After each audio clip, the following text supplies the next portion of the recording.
Warning signs na barado ang ugat.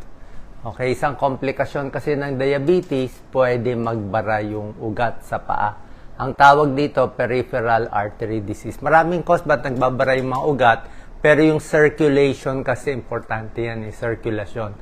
Pwedeng hihina circulation, tumatanda, pwede mataas ang cholesterol, pero yung diabetes, isa siya talagang komplikasyon niya, yung circulation natin. Pag sinabi nating circulation, artery po.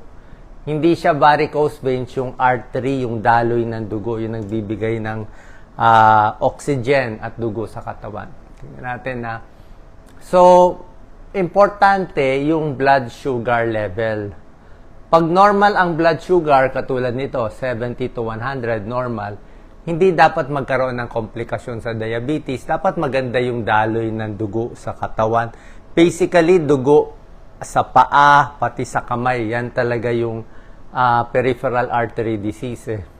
Pero kung ang blood sugar mo medyo tumataas, 101, 125, pre-diabetes or mild diabetes, so pag matagal, pwede rin magbara konti yung ugat. Pero kung mataas talaga, lampas 125, diabetic na yan. O lampas 200 pa, mas diabetes pa, yung iba lampas 300.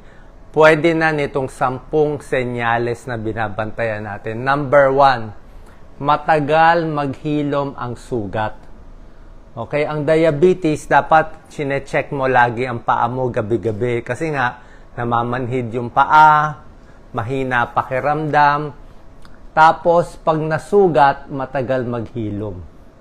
So, pag ibang tao, 1 day, 2 days, okay na. Pero kung matagal ang hilom, let's say 1 week, 2 weeks, ibig sabihin, kulang yung dugo, yung blood flow, kaya hindi siya naghihilom. Delikado po yan. Kasi yung infection, pwedeng tumaas at meron na puputulan ng paa. Kaya pag nakakita kami sa barangay na naka-wheelchair, naputol ang paa, tatanungin natin, diabetic. Number 2, ito pa yung sign. Pag yung artery sa paa, kulang na yung daloy. Sabihin, mahina na yung abot ng dugo. Diba, mula sa puso, may dugo sa utak, sa katawan, sa kidneys, hanggang paa. Magbabago ang kulay ng paa. Kaya pag diabetic, lagi ko chinecheck yung paa. Tingnan nyo to, maputi siya, pero yung paa niya nagbabrown. No? Parang brown, parang red, ayan no. Stippling tawag namin dyan. Minsan nag-uumpisa dito lang muna sa talampakan, dito lang sa may paa, tapos tumataas yan hanggang binti. Ibig sabihin, nagkukulang ng oxygen. Kumbaga sa puno, di ba, pag ang puno, kulang ng tubig. Di ba? Yung puno, ano nangyayari? Yung mga dahon sa dulo, di ba? Lumiliit yung dahon, namamatay yung dahon, nagiging dilaw yung dahon. So, ganun din nangyari. Pag nagbabara yung mga ugat, yung dulo ng paa nangingitim.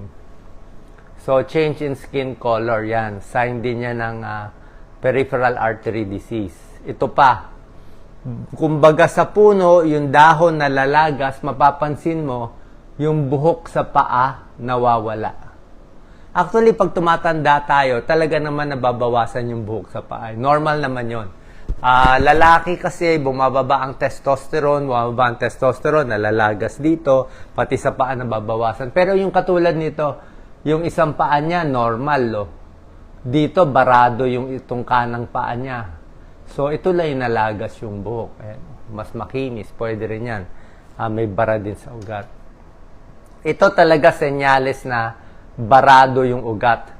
May pulso yan May pulso yung paa natin, may pulso tayo. Dito may pulso sa kamay. Pero more magbabara yung paa kumpara sa kamay. So may pulso dito sa likod, popliteal artery. May pulso tayo dito, dorsalis pedis dito. Dito sa may paa. Kung ito yung paa, dito namin kinakapa. Pag yung pulso mahina, dapat malakas rin yung pulso kanan at kaliwang paa. Pag humina itong pulso, yan, bilang cardiologist, lagi chinecheck namin, pag humina yung pulso, ibig sabihin, barado yung artery. So, pag barado yung artery, ibig sabihin, delikado. Humihina na yung paa.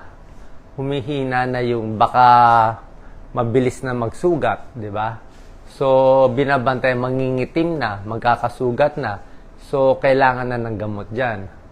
Control yung diabetes, baka binibigyan ng aspirin, para more exercise, para dumaloy yung dugo pa rin sa paa. Ayan, weak or absent pulse. Number 5 out of 10, ito, mas nanlalamig ang kamay at paa. Pero ito kasi nanlalamig, non-specific eh. Maraming tao nanlalamig lang talaga.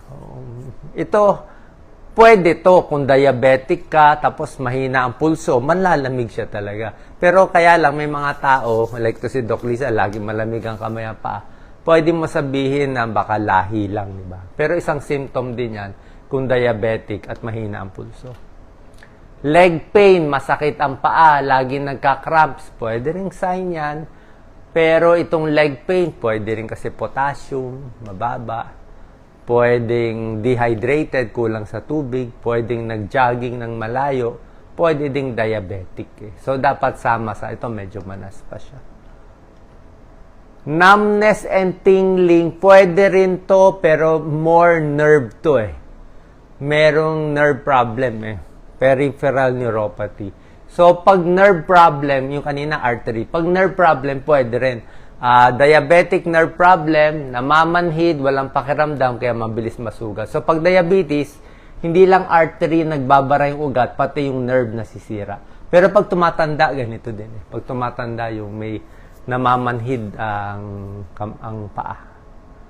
Although yung iba, pag nakaupo ng matagal, namamanhid din yung paa. Iba naman yun, na napipigilan yung blood flow din. So, ito, hindi sure to na sign. Number 8, foot problem. Tulad na sinabi ko sa inyo, iba't ibang foot problem, barado ugat sa paa, mahina ang blood flow, mahina yung artery, sinasabi ko na nga, mahina yung nerves, ingrowth, ito madalas magsugat-sugat, nag-ulcer. Ito yung ulcer, may sugat to. Ito yung delikado eh. May butas yung paa, may sugat na hindi naghihilom. Diabetic foot. Ito, foot ulcer.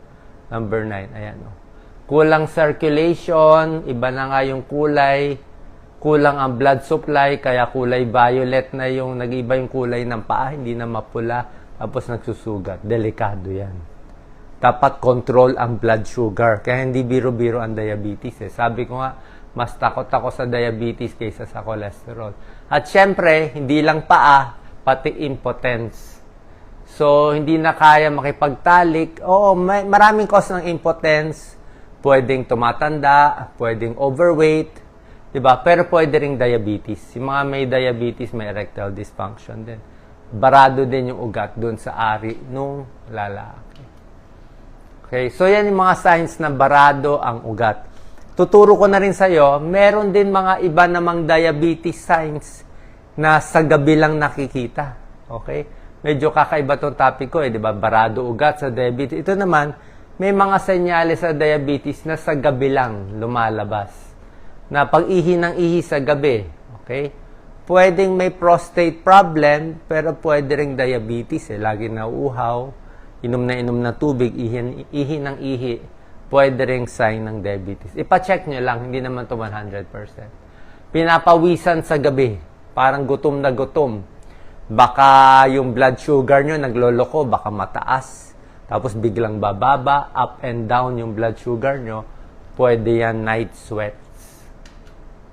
Restless legs, meron din ganon. Neuropathy, laging galaw ng galaw yung paa. Parang nangangati, parang may langgam na naglalakad sa paa. So, pwede rin siyang diabetes sign. Sa diabetes, meron din sa kanila, kasi yung kadalasan pag diabetic, overweight. Overweight. So, malaki yung leeg. So, pag diabetic, malaki yung leeg. Pag natutulog sila, ito, nagsasara. Yung dila, parang bumababa, natatakpan yung lalamunan, hindi makapasok yung oxygen. Hilik siya ng hilik. Matinding hilik, parang nagkukulan ng oxygen. Sleep apnea. Meron din biglang bumabagsak ang blood sugar sa madaling araw. Bakit? Baka meron kang maintenance na gamot sa diabetes. Baka hindi maganda pagka-adjust, okay?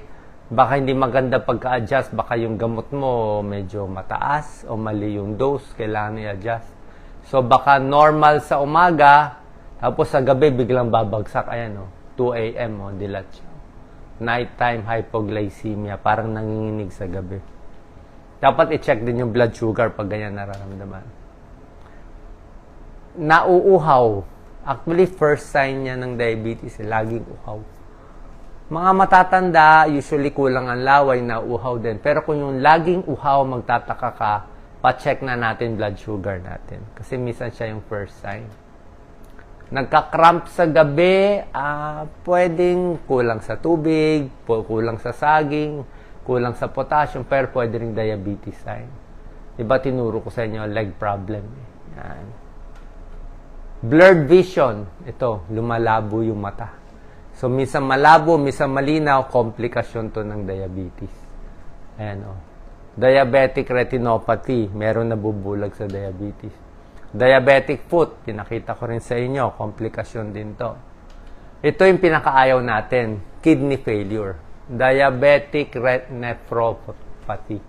So, kidney failure, kidney disease, magdadialysis dahil nga sa diabetes. Diabetes ang number 1 cause ng kidney failure. Ito yung mga glomerulus. Ito, million ito sa kidneys natin So, nasisira yan, Pag may diabetes, nasisira to, yung protina lumalabas sa ihi.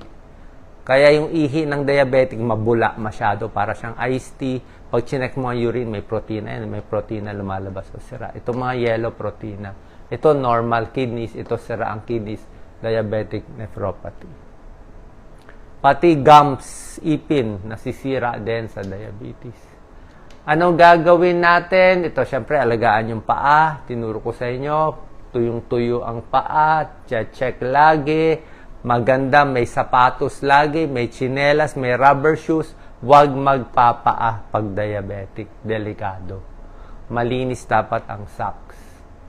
Pagkain, alam nyo naman, yung mga matatamis, matataba, maraming kanin, iwas pag diabetes. Exercise, nakakababa ng blood sugar, bawas stress, at oras na magkakasakit, bantayan ang blood sugar. Nagloloko yung blood sugar basta may sakit yung tao.